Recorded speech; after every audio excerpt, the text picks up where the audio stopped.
original creator commented to stop shopping from Shein, and a lot of people didn't like that response simply because they say that there are other fast fashion companies that are also doing the same thing to their garment workers. However, I don't think people actually understand the capacity at which Shein is actually producing and how much more they produce than other fast fashion brands. So this is the number of new styles added into the US.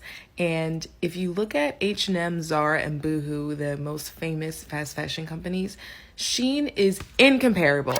Unfortunately, this is one of the end results of capitalism.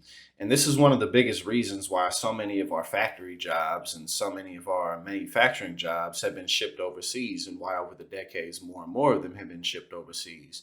For the simple reason that in many other countries, especially developing countries or countries that have been ravaged by civil war or just occupation from other nations for decades or even centuries, it's cheaper to pay those workers over there. It's easier for executives of these giant corporations to pocket all the money.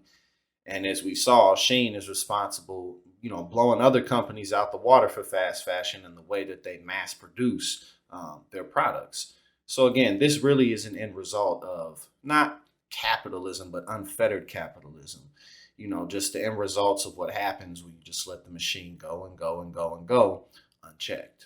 They're producing almost 20 times the amount of new clothing than the closest one, which is Boohoo. So even if you decided not to shop from Shein and you went with H&M, it would still be making a world of a difference. One of the most effective ways to combat these types of sweatshops is to fight to bring our manufacturing and our factory jobs back over to the United States. Because at the end of the day, they're jobs that are needed.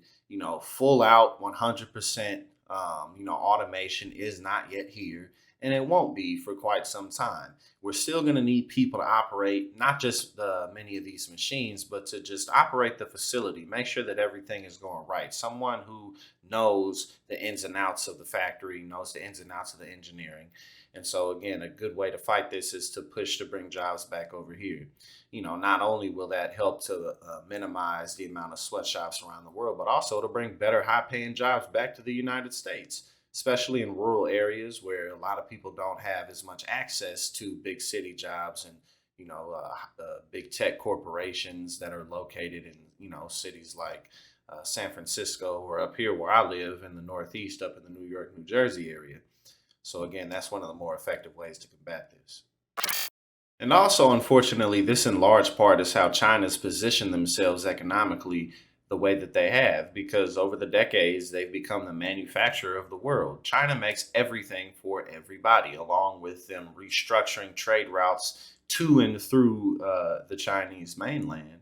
There's really not much of anything that anybody can do about China because they make all of our stuff.